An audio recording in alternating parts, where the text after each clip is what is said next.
Hello everyone, welcome back to my channel. So this is the lecture 9 from ecology series, जिसमें हम देखने वाले हैं about the topic ecotones. Ecotones क्या होते हैं, we will understand the theoretical portion in detail, then we will do on PYQ based on the this topic. So हमें पता है कि इकोटोन्स जो है, एक एरिया को हम पर्टिकुलर एरिया को इकोटोन्स बोलते हैं। वो कौन सी एरिया होती है जिसे हम इकोटोन्स बोलते हैं?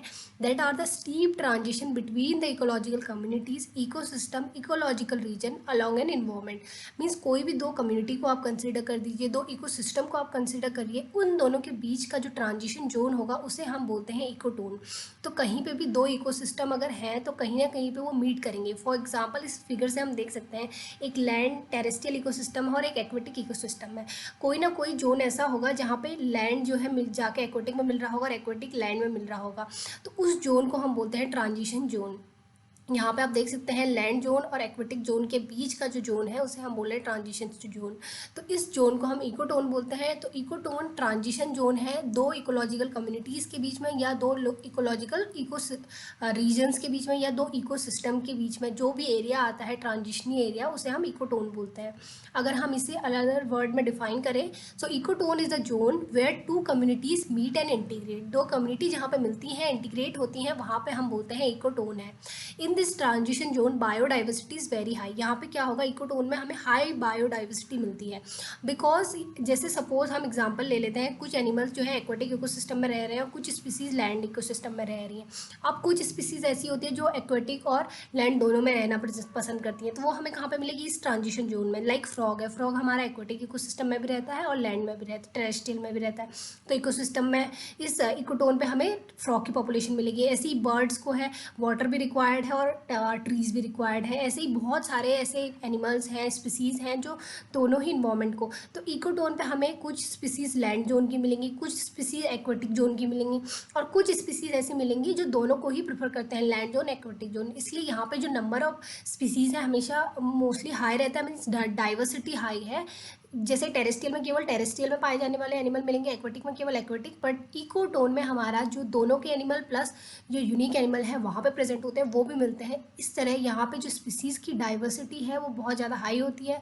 सो ये ट्रांजिशन जोन है। अगर हम इसका एग्जाम्पल देखें, अगर हम मैंग्रोव फॉरेस्ट को देखें तो ये इकोटोन को रिप्रेजेंट करता है between the marine and terrestrial ecosystem. Marine and terrestrial ecosystem के बीच का जो इकोटोन है that is a mangrove forest. Other example हम देखें, grassland between forest and desert. अब कहीं पे फॉरेस्ट है और एक जगह पे डेजर्ट है, जहाँ पे फॉरेस्ट और डेजर्ट एक दूसरे से मिलेंगे, कोई पोर्शन होगा जहाँ पे ट्रीज़ कम होना शुरू हो जाएंगे और डेजर्ट आना शुरू हो जाएगा, तो वहाँ पे जो ग्रासेस मिलती हैं, ग्रासलैंड बनते हैं, उन्हें भी हम इकोटोन्स बोलते हैं। वैसे ही फ्रेश वाटर और सॉल्ट वाटर के बीच में भी इकोसिस्टम मिलता है। रिवर बैंक और मार्शलैंड भी हमारे क्या है, इकोटोन के एग्जाम्पल हैं between dry and wet ecosystem. Similarly इसमें भी देख सकते हैं, लैंड इकोसिस्टम है, एक्वेटिक इकोसिस्टम है, यहाँ पे क्या है, ट्रांजिशन जोन है।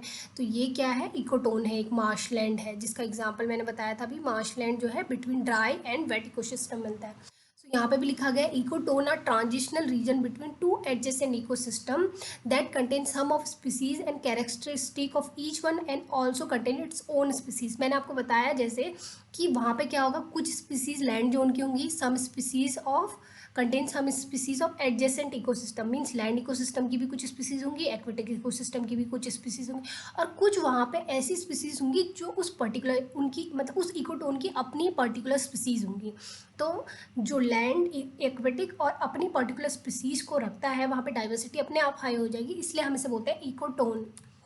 अगर हम दूसरा देखें, जैसे ग्रासलैंड का मैंने आपको बताया था, ये एक डिसीडियस फॉरेस्ट है, आप देख सकते हैं यहाँ पे बहुत ज़्यादा फॉरेस्ट है। यहाँ पे जो ग्रासलैंड स्पीसीज है, इधर ग्रासलैंड है, इधर फॉरेस्ट है, तो यहाँ पे जो ग्रासलैंड और फॉरेस्ट इकोटोन बन गया, जहाँ पे ग्रासलैंड ग्रासेस भी होंगी और कुछ कुछ ट्रीज भी होंगे, मतलब मीडियम है, इकोटोन है, ट्रांजिशन जोन है। तो यहाँ पे क्या होंगी, ऐसी स्पीसीज मिलेंगी जो ग्रास पे भी फीड करती है, ऐसी बर्ड्स भी मिलेंगी जो ट्रीज पे रहती है, पर यहाँ पे क्या मिलेंगी, बर्ड्स ही मिलेंगी, या फिर मतलब ऐसे एनिमल जो ट्रीज पे फीड करते हैं, यहाँ पे जो ग्रास पे फीड करते हैं। तो इस तरीके से ये भी एक इकोटोन है। अब दूसरा हमारा आता है इकोटोन से रिलेटेड ही, एज इफेक्ट। तो एज इफेक्ट क्या होता है? So the edge effect refer to the change in the proportion of population और community structure that occur at a boundary of two habitat. Means हमारे दो हैबिटेट हैं, जो दो इकोसिस्टम है, उसके बीच में जो चेंज मिल रहा है कम्युनिटी में या पॉपुलेशन के स्ट्रक्चर में, उस इफेक्ट को हम बोलते हैं edge effect. Sometime the number of species and population density of some of the species is in ecotone is much greater than the either community, that is called edge effect. जैसे ही मैं आपको बता रही थी कि मोस्टली टाइम देखा जाता है कि जो ट्रांजिशन जोन है, इकोटोन है, वहाँ पे जो नंबर ऑफ स्पीसीज़ हैं या डाइवर्सिटी है या पॉपुलेशन है किसी पर्टिकुलर कम्युनिटी का ज़्यादा है, और उसके अगल बगल की कम्युनिटी से, लाइक उसके एडजेसेंट कम्युनिटी से, एक्वेटिक जोन से ज़्यादा ट्रांजिशनल जोन में कम्युनिटी पाई जा रही है, स्पीसीज़ की डाइवर्सिटी है, वैसी लैंड जोन से ज़्यादा जो है इकोटोन में पॉपुलेशन डेंसिटी ज़्यादा है, तो उसे हम बोलते हैं एज इफेक्ट। और जो स्पीसीज़ यहाँ पे मिलती हैं अबंडेंटली, उन्हें हम बोलते हैं edge species. The organism which occur primarily और most abundantly in this zone is known as species. तो इस तरीके से आप इन टेरेस्ट्रियल इकोसिस्टम में देखें तो जो एज इफेक्ट है वो स्पेशली बर्ड्स के लिए एप्लीकेबल है। फॉर एग्जांपल, जो डेंसिटी ऑफ बर्ड है वो इकोटोन में ज़्यादा होती है between the forest and desert. Means कुछ बर्ड डेजर्ट में पाई जाती हैं, कुछ बर्ड फॉरेस्ट में पाई जाती हैं, बट ग्रेटर जो है इको डेंसिटी है बर्ड्स की इकोटोन, जहाँ पे फॉरेस्ट भी हो डेजर्ट भी हो, दोनों मीट कर रहे हो, वहाँ पे जो बर्ड्स की डाइवर्सिटी डेंसिटी है वो ज़्यादा देखी गई है। अब आप इस एग्जांपल से देख सकते हैं, ये एक इकोटोन है, सपोज ए एक इकोसिस्टम है, बी दूसरा इकोसिस्टम है, तो यहाँ पे 3 स्पीसीज मिल रही है, यहाँ पे 3 स्पीसीज मिल रही है, दोनों इकोटोन में अलग अलग 3 टाइप ऑफ स्पीसीज मिल रही हैं। बट अगर आप इकोसिस्टम में देखें तो यहाँ पे इकोसिस्टम बी में 3 स्पीसीज़ हैं, इकोसिस्टम ए में अलग 3 स्पीसीज़ हैं। बट अगर आप इकोटोन को देखें, जो इन दोनों का ट्रांजिशन जोन है, यहाँ पे 9 स्पीसीज़ मिल रही हैं। कुछ स्पीसीज़ ऐसी हैं जो इकोसिस्टम बी की भी हैं, कुछ स्पीसीज़ इकोसिस्टम ए की भी हैं, और कुछ उसकी अपनी यूनिक है। तो यहाँ पे क्या है, डाइवर्सिटी ज़्यादा है, यहाँ पे क्या है, greater number of population density है, सम ऑफ द स्पीसीज़ का नंबर ज़्यादा है, इसलिए हम इस जोन में जो पाई जाने वाली स्पीसीज़ होती हैं उनको एज स्पीसीज़ बोलते हैं। और यहाँ पे जो नंबर ज़्यादा मिल रहा है, डेंसिटी ज़्यादा मिल रही है, उसे हम बोलते हैं एज इफेक्ट। तो the number of species and the population density of some species in ecotone is greater than the either community, that is known edge effect. So edge effect refer to the change, यहाँ पे change है ना population में, community structure में, दो habitat के बीच में जो चेंज आ रहा है कम्युनिटी स्ट्रक्चर में या पॉपुलेशन के स्ट्रक्चर में, उसे हम बोलते हैं एज इफेक्ट।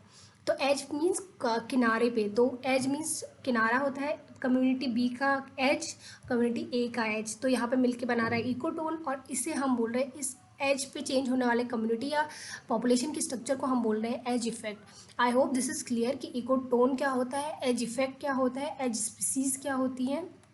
तो अब हम एक नवंबर 2020 में, रिसेंट ईयर में, सिर्फ सेकंड में क्वेश्चन पूछा गया था कि which of the following statement correct with reference to ecotone. तो this is a very simple question, अगर आप इसको सॉल्व करने जाएं तो यहाँ पे पूछा गया है, ecotone are rich in endemic species only contain species not found in surrounding ecosystem. तो ऐसा तो नहीं है कि इकोटोन में वही स्पीसीज होती हैं जो उसके बगल वाले इकोसिस्टम में नहीं होती है। अभी मैंने बताया कि इकोटोन में वो स्पीसीज भी मिलते हैं जो उसके नेबरिंग इकोसिस्टम में है, और उसकी अपनी कुछ न्यू स्पीसीज भी होती हैं। सो ऑप्शन ए जो है हमारा गलत हो जाता है इस तरीके से। अगर हम ऑप्शन बी को देखें तो यहाँ पे लिखा है, ecotone refer to area that are under habitat degradation and contain endanger species that are not found in neighbouring community. ये तो बिल्कुल ही गलत स्टेटमेंट है कि यहाँ पे कोई हैबिटेट डिग्रेडेशन नहीं हो रहा, यहाँ पे कोई ऐसी स्पीसीज़ नहीं है जो बगल, मतलब ऐसा कुछ नहीं है कि वहाँ पे बगल में जो स्पीसीज़ नहीं है उसके नेबरिंग इकोसिस्टम में वही स्पीसीज़ पाई जाती है। इट में कंटेन इट्स ओन स्पीसीज़ और उसके नेबरिंग इकोसिस्टम की स्पीसीज़ भी वहाँ पे हो सकती हैं। Ecotone are species of poor habitat due to scarcity of soil.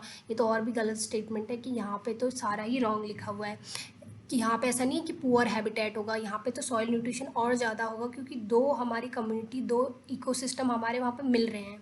Ecotone are transition area between two ecosystem and have greater number of species than either of the neighboring community। तो ये option आपका बिल्कुल correct है कि इकोसिस्टोन जो है transition zone है दो इकोसिस्टम के बीच का, और वहाँ पे जो स्पीसीज डाइवर्सिटी है उसकी नेबरिंग कम्युनिटी से ज़्यादा है, बिकॉज मैं बहुत बार बोल चुकी हूँ कि उसकी नेबरिंग कम्युनिटी की स्पीसीज भी वहाँ पे पाई जा रही हैं और उसकी ओन स्पीसीज भी वहाँ पे पाई जा रही हैं। So that make it rich in biodiversity. So इस तरीके के क्वेश्चन आपसे आने वाले एग्जाम में भी पूछे जा सकते हैं, even though as phase effect पे भी आपसे क्वेश्चन पूछा जा सकता है. So I hope this topic is clear to you. If you like this video please subscribe to my channel, और अगर आपको कोई डाउट है you can let me know in the comment section. Thank you for watching this video.